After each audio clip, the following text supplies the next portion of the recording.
देखिए आज विधानसभा के अंदर हमने ये मामला उठाने का प्रयास किया कि 15 तारीख को 0 आवर में जब मैंने ये विषय उठाया था कि लड़कियों के साथ जो सेक्सुअल हरासमेंट हो रहा है, एनसीआरबी के आंकड़े जो बता रहे हैं, उसको लेकर स्टेटमेंट दी थी। उसके ऊपर allegations deputy chief minister Dushyant Chautala ने लगाने का काम किया। उसने कहा कि उस दौरान डीडीआर कटी और ये कहा कि हमारे घर पे पंचायत हुई। मैं इस बात का पूरी तरह से खंडन करते हुए आज मैंने सदन के नेता मुख्यमंत्री जी को और स्पीकर को ये बता दिया है कि 2005 में ना तो जिस टीचर के बारे में बात कर रहे हैं वो हमारा सरकारी कर्मचारी था और ना ही 2011 में मेरे झज्जर निवास स्थान पर कोई मीटिंग नहीं हुई। और आज जैसे ही सदन शुरू हुआ, deputy chief minister Dushyant Chautala ने इस बात से पीछे हटे कि 11 नहीं 12 की बात है। 5 में वो सरकारी टीचर नहीं था, वो प्राइवेट टीचर है।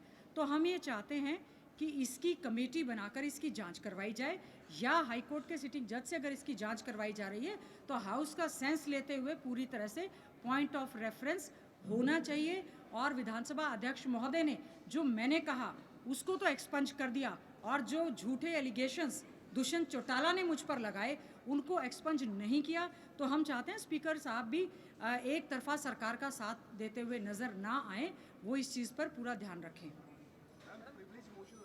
बिल्कुल हम लोग जो हैं, क्योंकि ये झूठा आरोप दुष्यंत चौटाला ने जो लगाया और उसके बाद कहा जा रहा है हाईकोर्ट के सिटिंग जज से, क्योंकि हम तो चाह रहे हैं शराब घोटाले की भी मांग हो, जो जहरीली शराब से डेथ हुई है उसकी भी मांग हो। संदीप सिंह पर आरोप तय होकर 700 पेज की चार्जशीट दाखिल हो गई, उस पर भी जो है सिटिंग जज से जाँच हो। हम बहुत सारे भर्ती घोटाले की हम सिटिंग जज से मांग कर रहे हैं। उन जाँचों के अलावा हम लोग यहाँ पर सदन में हमारी कांग्रेस पार्टी, चौधरी भूपेंद्र सिंह हुड्डा जी हमारे लीडर ऑफ पोजीशन जी के नेतृत्व में हम लोग एक प्रिविलेज मोशन लेकर आ रहे हैं। जो झूठी स्टेटमेंट दुष्यंत चौटाला ने यहाँ पर देने का काम किया है, मुद्दा तो है sexual harassment of 142 girls in school. इनके दफ्तर के 500 मीटर पे ही वो स्कूल है जहाँ पर ये लड़कियों के साथ अन्याय हुआ। मैं एक बात का आश्वासन दे सकती हूँ, इन गरीब दलित लड़कियों के साथ जो मामला हुआ है, जो जींद में हुआ है, उच्चाणा में हुआ है, एक चुनी हुई विधायक होने के नाते हमारा फ़र्ज़ और दायित्व बनता है, कांग्रेस पार्टी का फ़र्ज़ बनता है कि उन बेटियों को न्याय दिलवाने का काम हम लोग करें। मुख्यमंत्री जी ने सदन में जो कहा है कि कांग्रेस इस पूरे मामले से बच रही है, इसलिए सिटिंग मुख्यमंत्री जी को हमने कहा है कि let decides the point of reference to the high court. मेरे को क्या बोला, जो मैंने बोला बंदा बना दूंगी, बना तो मैं बंदा अभी भी दूंगी इसको। दुष्यंत चौटाला जो झूठ बोला है, मैंने क्या इसमें क्या गलत कहा बंदा बना दूंगी? देखो मैंने इसलिए कहा क्योंकि उन्होंने मुझ पर झूठा एलिगेशन लगाया। उन्होंने जो झूठा एलिगेशन लगाया उसको तो एक्सपंज नहीं किया स्पीकर ने एक तरफा कार्रवाई करते हुए, और जो मैंने बोला उसको क्यों? This is not unparliamentary. मेरे को 19 साल हो गए हैं हमारी जनता के आशीर्वाद से लगातार विधानसभा में आते, लगातार मुझे 19 साल हो गए हैं। मैंने कभी भी अभद्र, हाँ आवाज़ ऊंची की होगी, अभद्र भाषा नहीं बोली। मेरी बात को एक्सपंज कर दिया गया, और Dushyant Chautala deputy chief minister ने जो बोला उसको एक्सपंज नहीं किया गया। मैंने आज रिटर्न सदन के नेता को और स्पीकर को कहा है कि जो उन्होंने बोला है वो झूठ है, क्योंकि उन्होंने मुझसे पहले ही कह दिया कि 2005 में तो वो सरकारी नौकरी में नहीं था और अमेंड कर लिया जाए। 2011 में कोई मीटिंग नहीं हुई, और 2011 में मेरा झज्जर का घर तो बना भी नहीं था। उसकी नज़र जड़ा रखी है मेरे तो घर पे पहले ही इन्होंने, मैं क्या बोलूँ। तो मैं कहना चाहती हूँ जो झूठी स्टेटमेंट दी गई है उसकी तरह हम उस लिए इनके खिलाफ जो है प्रिविलेज मोशन लेकर आएंगे। सदन में पहले तथ्य कुछ और रखे गए, आज कुछ और रखे गए। हमारे जो तथ्य हैं जो पहले दिन रखे गए और जो आज रखे गए, 100% हम लोग उसी पे ही स्टैंड करते हैं।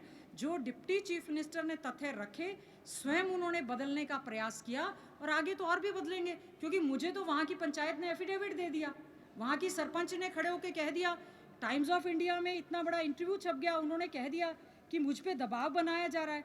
मैंने तो कोई कहा ही नहीं है, ना आपके घर पे कोई पंचायत हुई। जेजेपी के लोग जाकर उनको धमकाने का काम कर रहे हैं। देखिए हम डरने वाले नहीं हैं, हमारा कॉल अटेंशन एक्सेप्ट है। जो भी मामला है उसकी गंभीरता को समझते हुए उस पर हम चर्चा करेंगे कि क्यों शिक्षा विभाग के पास जो चिट्ठी आई थी, क्यों शिक्षा विभाग ने, प्रदेश के शिक्षा मंत्री कंवरपाल गुर्जर जी ने उस पर कोई संज्ञान क्यों नहीं लिया। जो चिट्ठी भी मेरे पास है जो लड़कियों ने लिखी है, 31 अगस्त को जो चिट्ठी लिखी है, क्यों प्रदेश के मुख्यमंत्री जी ने उस पर संज्ञान नहीं लिया? क्यों देश के प्रधानमंत्री ने नहीं लिया? क्यों देश की राष्ट्रपति ने नहीं लिया? क्यों 31 अगस्त को चिट्ठी वुमेन कमीशन में लिखने के बाद 14 सितंबर को जाकर वुमेन कमीशन केवल चिट्ठी लिखती है? महिला आयोग ने आज तक उस स्कूल को विजिट नहीं किया है, और दुष्यंत चौटाला के घर से 500 मीटर पर वो स्कूल है। 1900 बच्चियां थी, 800 बच्चियां वहाँ पर ड्रॉप आउट कर गई हैं, 3 बच्चियां वहाँ पर सुसाइड कर चुकी हैं। और मैं दावे के साथ कह सकती हूँ इस मामले की हम चाहते हैं, हमारे हरियाणा प्रदेश में वैसे ही बच्चियों की संख्या कम है, crime against women and girls बड़ा है। हम चाहते हैं इस पूरे मामले की वाकई में ही जांच होनी चाहिए। मैडम, मुख्यमंत्री ने भी कहा कि पहली मर्तबा है कि सदन की जो बातें हैं, आरोप प्रत्यारोप है, वो हाईकोर्ट में जा रहा है। आप क्या चाहते हैं कि हाईकोर्ट की बजाय ये सदन में कोई कमेटी का गठन किया जाए? देखिए, अगर हमने संदीप सिंह के मामले में हाईकोर्ट की जांच मांगी थी, नहीं की। शराब घोटाले की कोरोना में मांगी थी, नहीं की।